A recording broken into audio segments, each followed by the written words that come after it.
almost ready to give up, but then all of a sudden it's full big swing, catches the guy, and you're knocked out. All of a sudden they get this endless energy, and they come right back. And if you could tap into that kind of energy, that kind of source, it'd be amazing. What you actually said about that, they nearly knocked out, and they get that punch, and that gives them that encouragement. All of a sudden their mindset just changes. Next thing they jumping. Yeah. Where's that energy come from? Exactly.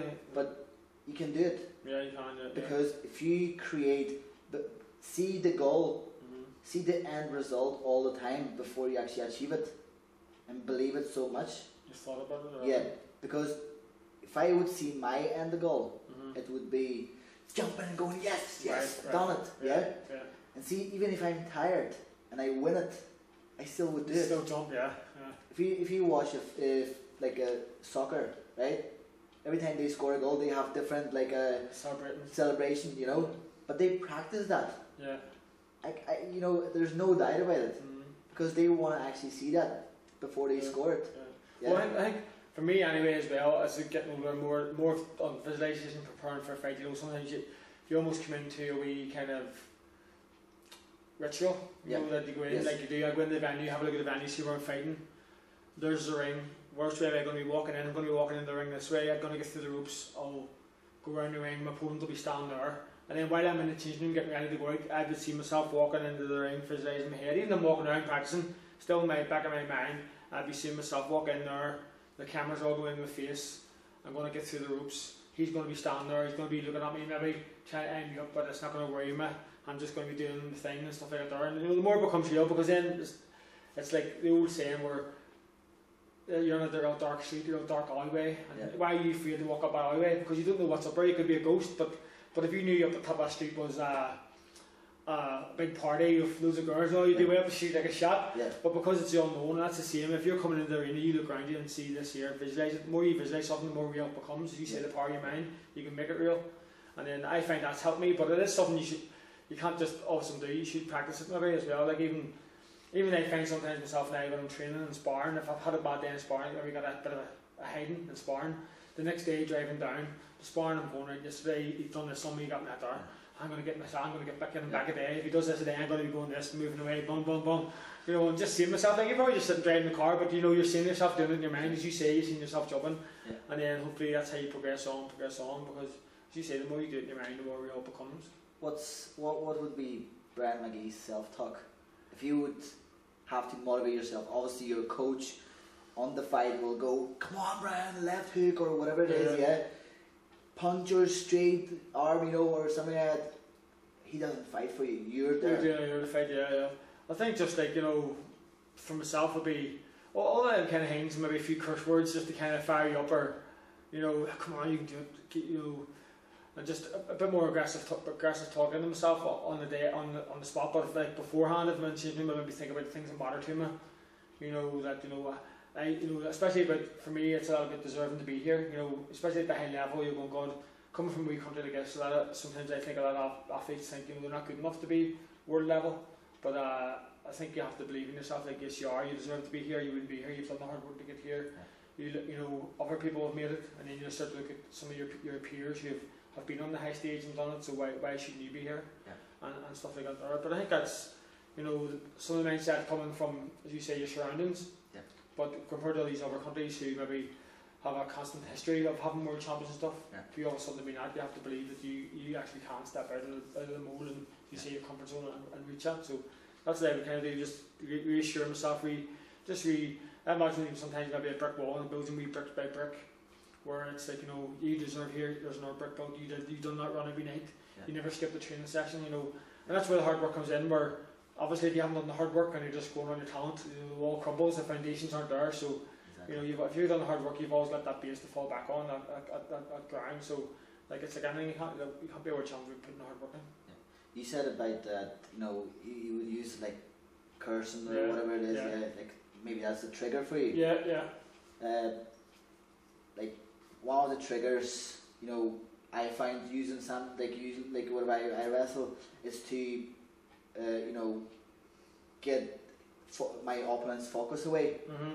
And I just go, it's not like just playing very cocky or something. I just have been, you know, motivating. Yeah. Like I just tap my you know, ties or something, or just like fix my, you know, singlet or something, and it's like, whoa, what's going on there? You know, but it gives me that trigger, you know, or like some of the guys would listen to music and just get them, you know, more focus on what they do as well.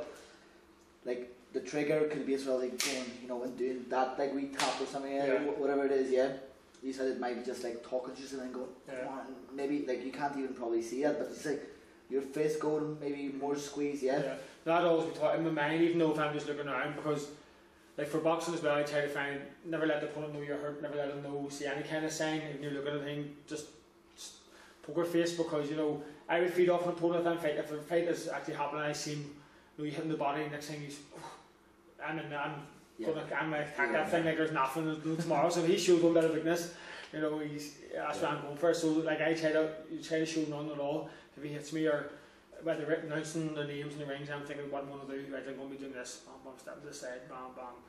You know, you just rerun a constant film running in your mind, constantly all the time now. So there is. So you know, it's good that way. It's like anything too. You have to practice and train to put it in the motion. But I think, if you do become really good at visualization, you can get to an extent where if something new, something happens, the unknown, you can, if you've ran it through your mind, you can do it, so you can. So it's something that it's a powerful, your mind's a powerful tool. Like. You mentioned quite a lot about you know, repeating something, practicing.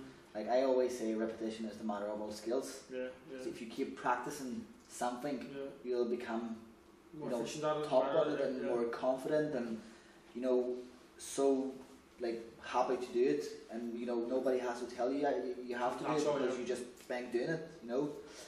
But next thing, it would be what I wanted to ask is, like, see if whenever you make decision to fight somebody, to do something, would you stick with it? Do you change your decision quite a lot, or? No, I have a team who kind of wants to fight me. It's made. You know, it kind of depends. I don't really like change, because you could be training for some fighter who's maybe just a small fighter, then all of a sudden change the big fighter, you know, it's the unknown. But I do always try to have a plan B where I'm always practicing, you know, instead of just getting totally focused on one opponent, where I'm practicing just this one punch, this one opponent, then all of a sudden it changes. I'm always kind of practicing, you know, my kind of the basics, whereas, you know, the kind of universal skills I would call them, but no matter who you're fighting, you know, these can work against anybody. Like you're stepping back, your defence, no matter who you're fighting, all the things you got there. But you know, you might have just one person might be dropping a hand, so you're going to do this punch. That's okay, practicing that, but don't totally focus on that. Don't forget about all your other skills, you know, that got you to where you are, because you never know what's going to happen on the night. You might do this. Everybody's different. Even if you watch a video of somebody, you know, they may be watching you. You might totally do a different game plan. So you always have to have a plan A, B, and C in your fight. So try to never neglect any of my other skills that I've got. You know, as you keep adding. Like one thing, Mike, I started with a new trainer there, Darren Chaka, and the first thing he said to me was like, I'm not going to try to change it, but I'm just going to try to keep adding new things. And then over a period of time, you know, you start to change. You kind of maybe never forget with muscle memory and stuff. You have old skills that are always there, you know, with you, but you know, you're always kind of develop yourself and push forward. But I do always try to remember, especially when you first start back training, it's back to basics, we call them, bum, you know, and then you grow on your new skills again, what you've been doing, try to pick up where you left off. Well, you said about developing yourself. At the end of the day by day, it's all about growing. We need to grow. As we spoke about think and grow rich. If you take that rich away, or use that rich as a metaphor, being rich with your mindset, being rich with your life, and any aspect of your life, think. Obviously, it's main. You know, think about your life. You have to think, and wherever you grow, you become rich. There's a chapter in that book about the persistence. Would you take yourself a persistent person? Oh God, yeah, I've had to be in my life, because God, I've had ups and downs.